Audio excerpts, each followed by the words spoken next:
மாண்புமிகு பேரவைத் தலைவர் அவர்களே, பிறந்து சிறந்த தலைவர்கள் மத்தியில் சிறந்தே பிறந்த எங்கள் தலைவா, நான் மீண்டும் இறந்து பிறந்தால் உங்களை மட்டும் மறவாமல் இருக்க அருள்வாய்.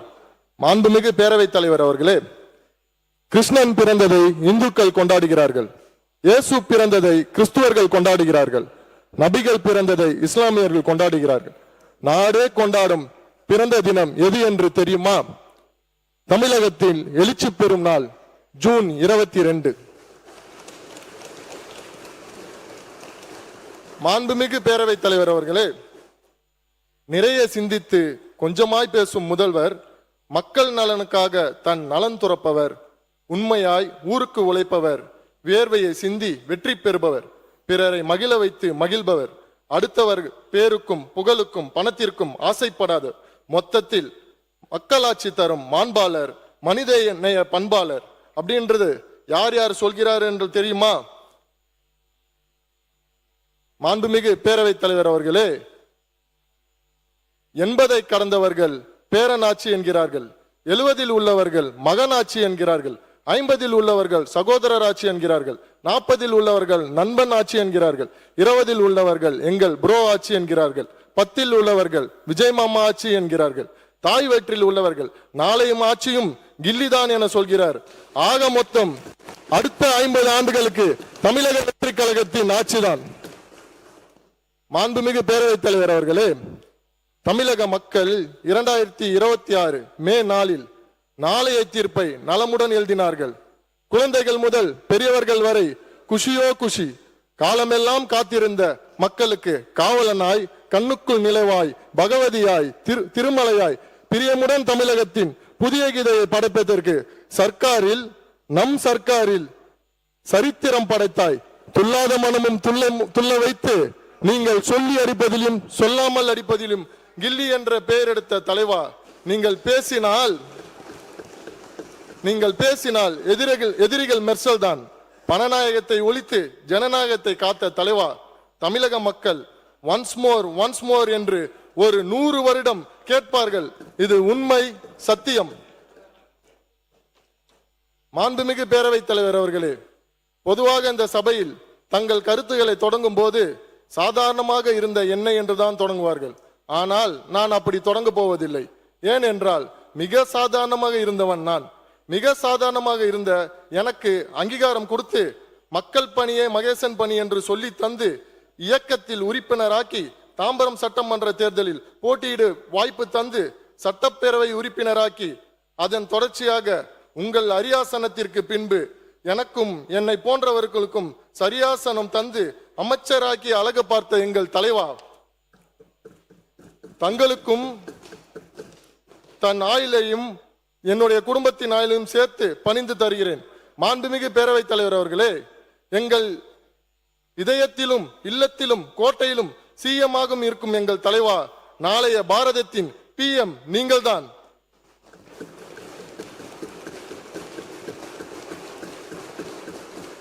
ஏஎம் பிஎம் பார்க்காமல் உழைக்கும் எங்கள் சிஎம்ஏ, நாளைய பிஎம் நீங்கள்தான், நாளைய பிஎம் நீங்களே தான். மாண்புமிகு பேரவைத் தலைவர் அவர்களே, மாண்புமிகு முதல்வர் அவர்களின் ஒற்றை சொல்லை மந்திர சொல்லாக மதித்து தேர்தல் களத்தில் கைமையால் வெற்றி மையை தந்து வாய்மை, தூய்மை, விசுவாசமிக்கவர்கள் தமிழர்கள் என்பதை நிரூபித்தார்கள்.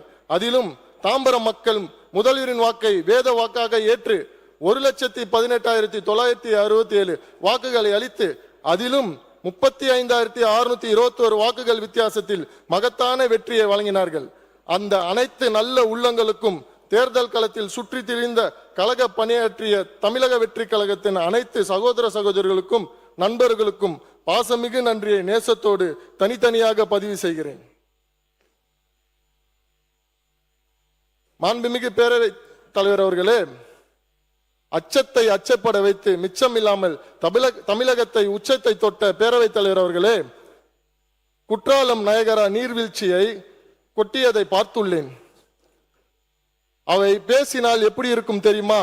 அதுதான் பேரவைத் தலைவர் அவர்களின் செயல்பாடு. இதை நான் சொல்லவில்லை, நாடே லைவில் சொல்கிறது, அதையும் லவ்லியாக சொல்கிறது. பேரவைத் தலைவர்களுக்கு என் அன்பு வணக்கம். மாண்புமிகு பேரவைத் தலைவர் அவர்களே, உடையில் மட்டும் அல்லாது உள்ளத்திலும் வெள்ளை குணம் கொண்டவர் நம் கழக பொதுச் செயலாளர்.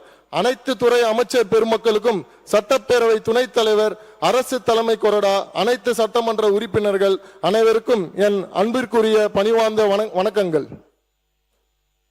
மாண்புமிகு பேரவைத் தலைவர் அவர்களே, இந்த சிறப்பு மிகு அவையில் மாண்புமிகு உறுப்பினர்கள் தெரிவித்த கருத்துக்களை, சில கோரிக்கைகளும் அரசினிடம் கவனத்திற்கு கொண்டு வந்தார்கள். அவை அனைத்தும் நான் குறிப்பு எடுத்துக்கொண்டேன்.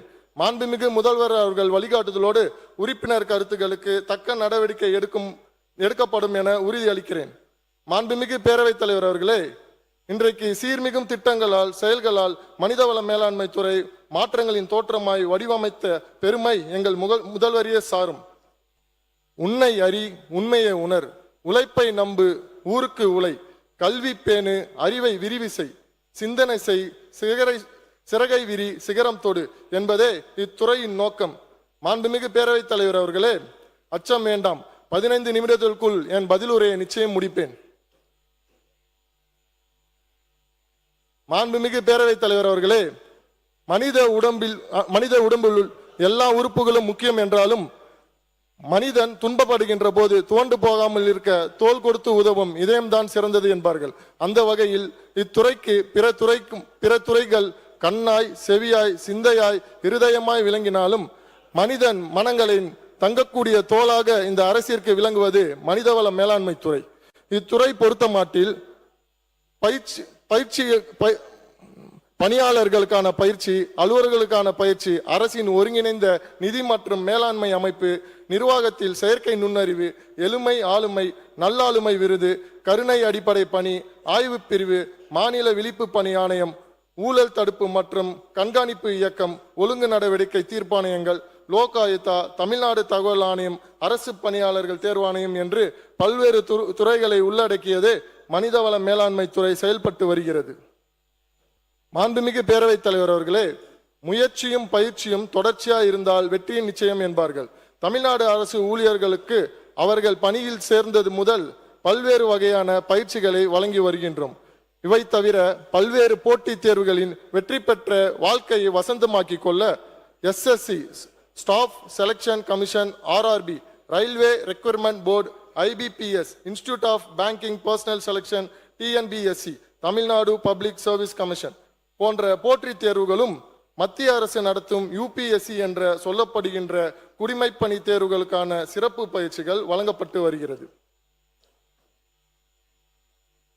அண்ணா நிர்வாக பணியாளர் கல்லூரியில் 2025-26 நிதியாண்டில் மட்டும் 550 பயிற்சி திட்டங்களில் 20,639 அரசு அலுவலர்களுக்கு சிறந்த பயிற்சிகள் அளிக்கப்பட்டு, அதே போன்று 2026-27 நிதியாண்டில் 31/7/2026 வரை 97 பயிற்சி திட்டங்கள் 3500 அலுவலர்கள் பயிற்சிகள் அளிக்கப்பட்டது என்பதை பெருமையோடு பதிவு செய்கிறேன். அரசு பணியாளர்களுக்காக உள்ள பவானிசாகர் பயிற்சி நிலையத்தில் துறை பயிற்சியோடு யோகா, விளையாட்டு, கலை என்ற பல்வகை பயிற்சிகள் வழங்கப்படுகிறது. குறிப்பாக அகில இந்திய குடிமைப்பணி தேர்வு மற்றும் இந்திய வனப்பணி தேர்வு இரண்டையும் சேர்த்து கடந்த காலத்தில் 159 நபர்களுக்கு வெற்றி பெற்றவர்களுக்கு இத்துறையில் பயிற்சி வழங்கப்படுது. அரசு பணியாளர்கள் தங்களின் திறனை பெருக்கிக் கொள்ள திறன் 360 என்ற இணைய வலைத்தளப்பு உருவாக்கப்பட்டுள்ளது. இன்றைய வளர்ந்து வரும் யுகத்தில் பயிற்சி தான் வெற்றிக்கு அஸ்திவாரம். தமிழ்நாடு அரசின் ஒருங்கிணைந்த நிதி மற்றும் மனிதவள மேலாண்மை அமைப்பு IFHRMS. மாண்புமிகு பேரவைத் தலைவர் அவர்களே, தமிழ்நாடு அரசால் தொடங்கப்பட்ட ஒருங்கிணைந்த நிதி மற்றும் மனிதவள மேலாண்மை அமைப்பு IFHRMS என்பது ஒரு விரிவான மின் ஆளுமை திட்டமாகும். இதனுடைய நோக்கம் அரசு பணியாளர்கள் மற்றும் அதிகாரிகளின் தகவல் மற்றும் சம்பளம் சார்ந்த தகவலை தடையின்றி அரசு பணியாளர்கள் பெற்றிட தகவல்களை டிஜிட்டல் மயமாக்கி இணையதளத்தில் தடையின்றி பெற வடிவமைக்கப்பட்டது. இவ் அமைப்பின் முக்கிய நோக்கம் காகிதமில்லா நிர்வாகம், பணியாளர்களின் தகவல் உரிமை மற்றும் ஓய்வூதியம் பெறுதல். தரவுகளை இருந்த இடத்திலே பெறுவதற்கான இவ் அமைப்பு உருவாக்கப்பட்டுள்ளது. மாண்புமிகு பேரவைத் தலைவர் அவர்களே, அரசின் எல்லா துறைகளும் இன்று மாற்றங்களின் தோற்றமாய் செயல்படுகிறது. உதாரணமாக தொழில்துறை ஊசி முதல் ஏசி வரை ஈஸியாக செய்ய முடியுது. பதிவுத்துறை பட்டா வீடு தேடி வருகின்றது. கல்வித்துறை, காவல்துறை, விளையாட்டு கலக்கி கொண்டிருக்கிறது. மருத்துவத்துறையோ மகிழ்ச்சி துறையாய் மாறி உள்ளது. மொத்தத்தில் தமிழகம் எங்கும் மாற்றம், மக்கள் மனமோ ஏற்றம். மாண்புமிகு பேரவைத் தலைவர் அவர்களே, அரசு நிர்வாகத்தில் செயற்கை நுண்ணறிவு ஏஐ படிப்படியாக கொண்டு வருவதன் மூலம் அரசு துறைகள் சிறந்த வெற்றிகளை பெறும். கருணை அடிப்படை பணி நியமனம் திட்டம். மாண்புமிகு பேரவைத் தலைவர் அவர்களே, அரசியல் பணியில் இருக்கும் நபர் பணிக்காலத்தில் மரணமடைந்தால் அவரது குடும்பம் பொருளாதார நெருக்கடியை சந்திக்கிறது. இதை தவிர்ப்பதற்காக அக்குடும்பத்தில் தகுதியான சட்டப்பூர்வமான வாரிசுக்கு வேலை வாய்ப்பு வழங்குவதே கருணை அடிப்படை பணி நியமனம். இது 1972ஆம் ஆண்டில் அரசால் அறிமுகப்படுத்தப்பட்டது. இத்திட்டத்தில் உள்ள சில குறைகளை களைப்பட்டு அத்தனை துறைகளையும் ஒரே சேர் உள்ளடக்கி மாநிலம் முழுவதுமே ஒரே ஆளாக மாறப்பட்டு ஊழியர்களின் மரணம் அடைந்த நாளை அடிப்படை சீனியாரிட்டியை கொண்டு பணி நியமனம் வழங்குகிறது. எழுமை, ஆளுமை, நல்லாளுமை விருது. மாண்புமிகு பேரவைத் தலைவர் அவர்களே, தீக்குச்சியும் தீப்பெட்டியும் உரசினால்தான் நெருப்பு, நம்பிக்கையும் உழைப்பும் இணைந்தால்தான் வெற்றி. குடும்பம், அலுவலகம், பொது வாழ்க்கை என்ற எந்த துறை எடுத்தாலும் பிறருடைய குறைகளை சுட்டி சுட்டி காட்டுவதை விட பிறரது நல்ல செயல்களை தோள் தட்டி தட்டி காட்டினால் வெற்றி தானாக வரும் என்பார்கள். அந்த வகையில் வெற்றிகள் முதல்வரின் வாசல் வந்து சேர்ந்த போது அடக்கத்தோடு, அமைதியோடு, லட்சியத்தோடு, நியாயமாகவும் நிதானமாகவும் செயல்படும். மாண்புமிகு முதல்வரின் சீர்மிகு வழிகாட்டுதல் பேரில் நல்லாளுமை விருது இத்துறையினால் வழங்கப்பட்டு வருகிறது. மாண்புமிகு பேரவைத் தலைவர் அவர்களே, ஆபத்திற்கு உதவாத பிள்ளை, அரும்பசிக்கு உதவாத அன்னம், தாகத்தை தீர்க்காத தண்ணீர், குருமொழி கேட்காத சீடன், பாவத்தை தீர்க்காத தீர்த்தம் இவை பயனில்லை என்பார்கள். அதுபோல அரசு துறையை செம்மைப்படுத்துவதும் சீர்படுத்துவதும் மேம்படுத்துவதும் தாமதங்களை தவிர்ப்பதும் மக்கள் நலனை பேணுவதும் ஆய்வுகள் முக்கிய நோக்கமாகும். ஆய்வுகள் மற்றும் அரசு துறையை அடுத்த நிலைக்கு அழைத்து செல்லும். தமிழ்நாடு மாநில விழிப்பு பணி ஆணையம். மாண்புமிகு பேரவைத் தலைவர் அவர்களே, இவ் ஆணையம் ஊழல் தடுப்பு மற்றும் கண்காணிப்பு துறையின் நடவடிக்கைகளை கண்காணித்து பரிசீலனை செய்து வருகிறது. ஊழல் தடுப்பு மற்றும் கண்காணிப்பு இயக்கமானது DVSC 1964ஆம் ஆண்டு உருவாக்கப்பட்டது. தலைமை செயலகம் உட்பட 15 பிரிவு அலுவலகங்கள் மட்டுமே இயங்கி வந்த நிலையில் தற்போது 46 பிரிவுகள் அலுவலகங்கள் மாநிலத்தில் இயங்கி வருகிறது. இவ் இயக்கத்தின் செயல்பாடுகள் வருடாந்தோறும் கூட்டம், ஆய்வுகள், விசாரணைகள், திடீர் சோதனைகள் ஆகிய அனைத்தும் வருடம் வாரியாக பட்டியலிட செய்யப்பட்டுள்ளது. தமிழ்நாடு தகவல் ஆணையம். மாண்புமிகு பேரவைத் தலைவர் அவர்களே, முடியும் என நினைப்பது முடியாது என நினைப்பது மூட நம்பிக்கை, முடியுமா என யோசிப்பது அவநம்பிக்கை, முடியும் என நம்புவதே தன்னம்பிக்கை. தன்னம்பிக்கையின் தன் மனிதன் இயங்கி வருகிறான். எல்லா மனிதர்களும் பொது அதிகார அமைப்புகளுடன் உள்ள தகவலை பெறுவதற்கு தகவல் பெறும் உரிமை சட்டம் 2005 அதிகாரம் வழங்குகிறது. அரசு நிர்வாகம் நல்ல முறையில் நடைபெற உதவுகிறது. தமிழ்நாடு தகவல் ஆணையத்தை பொறுத்தவரை ஓர் மாநில தலைமை தகவல் ஆணையர் 8 தகவல் ஆணையர்களுடன் கொண்ட அமைப்பு பெற்றது. தமிழ்நாடு தகவல் ஆணையம் வெளிப்படைத்தன்மையோடு நிலையான வளர்ச்சிக்கான இலக்குகளை நிர்ணயித்து திறம்பட செயல்பட்டு வருகிறது. தமிழ்நாடு அரசு பணியாளர் தேர்வாணையம். மாண்புமிகு பேரவைத் தலைவர் அவர்களே, தமிழ்நாடு அரசு பணியாளர் தேர்வாணையம் TNBC என்பது இந்திய அரசியலமைப்பின் 315(1) கீழ் அமைக்கப்பட்டு மாநில அளவிலான அரசியலமைப்பு சார்ந்த அமைப்பாகும். தமிழ்நாடு அரசின் பல்வேறு துறைகளில் உள்ள காலி பணியிடங்களை ஆட்சேர்ப்பு செய்வது இவ் ஆணையத்தின் நோக்கம். மேலும் மாநில அரசு பணி அலுவலர்களுக்கான தேர்வுகளை நடத்தி வருகிறது. இவ் ஆணையத்தில் அரசு பணியாளர்கள் தேர்வு செய்தல், பணி நியமனம், பதவி உயர்வு, பணி மாறுதல் போன்ற செயல்பாடுகளும் அதற்கான நெறிமுறை கலைகளும் வழங்கி கொண்டுகிறது. மேலும் தமிழ்நாடு அரசு பணியாளர்கள் தேர்வாணையத்தில் தேர்வுக்களம் எனும் ஒருங்கிணைந்த கைபேசி செயலி உருவாக்கப்பட்டுள்ளது. இப்படி பல்வேறு வகையான பணிகளை தமிழ்நாடு அரசு பணியாளர்கள் தேர்வாணையம் திறம்பட செய்து வருகிறது. மாண்புமிகு பேரவைத் தலைவர் அவர்களே, ஆட்சி பொறுப்பேற்ற 3 மாதங்களில் திரும்பும் திசையெல்லாம் முதல் சேவையை எல்லோரும் பாராட்டி வருகிறார்கள். இதுதான் உண்மையான மக்களாட்சி. இதுதான் உண்மையான மக்கள் போற்றும் ஆட்சி. பேரவைத் தலைவர் அவர்களே, முதல்வரின் சேவையை பாராட்டுவோருக்கு சேவை வரி விதித்தால் இந்தியாவின் கடனை இன்றே அடைக்கலாம். முதல்வரின் சேவையை பாராட்டுவோருக்கு சேவை வரி விதித்தால் இந்தியாவை கடனை இன்றே அடைக்கலாம். தமிழகத்தை காக்க வந்த நவசக்தியாய், யுவசக்தியாய், நவீன சக்தியாய், புரட்சி சக்தியாய், புதுமை சக்தியாய், ஜனசக்தியாய் அன்பிற்குரிய அப்பா சந்திரசேகரும் வணக்கத்திற்குரிய தாய் சோபாமா அவர்களுக்கு பெற்றெடுத்த நல்முத்து எங்கள் தலைவரே, தமிழக முதல்வரே, நீங்களை மீண்டும் வணங்கி துறையின் பதிவை அறிவிப்பு செய்கிறேன். மாண்புமிகு பேரவைத் தலைவர் அவர்களே, நேரத்தின் அருமை கருதி ஒட்டுமொத்த அறிவிப்புகளும் தலைப்பை மட்டும் நான் இங்கே வாசிக்க இருக்கிறேன். இருப்பினும் ஒவ்வொரு அறிவிப்பினையும் முழுமையாக வாசித்ததாக பதிவு செய்ய கொள்ளும்படி பணிவோடு கேட்டுக்கொள்கிறேன். அறிவிப்பு எண் 1. அரசு பெண் பணியாளர்களின் 3வது குழந்தைக்கு மகப்பேறு விடுப்பு 365 நாட்கள் வழங்கப்படும். அறிவிப்பு எண் 2. போட்டித் தேர்வுக்கு தயாராகும் நபருக்கு வெற்றி பாதை செயலி ரூபாய் 20 லட்சம் செலவில் உருவாக்கப்படும். அறிவிப்பு எண் 3. தமிழ்நாடு அரசு பணியாளர்கள் தேர்வாணையத்தில் கூடுதல் இணைப்பு கட்டடம் ரூபாய் 12.5 கோடி செலவில் கட்டப்படும். அறிவிப்பு எண் 4. ஊழல் தடுப்பு மற்றும் கண்காணிப்பு இயக்குநரின் கீழ் சமூக ஊடக கண்காணிப்பு மையம் SMMC ரூபாய் 50 லட்சம் செலவில் ஏற்படுத்தப்படும். அறிவிப்பு எண் 5. தமிழ்நாடு தகவல் ஆணையத்தில் கண்காணிப்பு அறையுடன் கூடிய மேம்பட்ட CCTV கேமரா ரூபாய் 10 லட்சம் செலவில் ஏற்படுத்தப்படும். அறிவிப்பு எண் 8. ஆ மற்றும் ஆ அடிப்படை பயிற்சி நிலையம் மற்றும் அகில இந்திய அறிவிப்பு எண் 6. ஆ மற்றும் ஆ அடிப்படை பயிற்சி நிலையம் மற்றும் அகில இந்திய குடிமைப்பணி தேர்வு பயிற்சி மையம் வகுப்பறை, தங்கும் விடுதிகள், கலையரங்கங்கள் மற்றும் விருந்தினர் அறைகள் ஆகிய ரூபாய் 2 கோடி செலவில் புதுப்பிக்கப்படும். அறிவிப்பு எண் 7. பவானிசாகர் அரசு அலுவலர்கள் பயிற்சி மையத்தில் நவீன கணினி மையம் ரூபாய் 1 கோடி செலவில் உருவாக்கப்படும். அறிவிப்பு எண் 8. பவானிசாகர் அரசு அலுவலர்கள் பயிற்சி மையத்தில் திறந்த வெளி விளையாட்டு பயிற்சி மையம் ரூபாய் 2.25 கோடி மதிப்பீட்டில் அமைக்கப்படும். அறிவிப்பு எண் 9.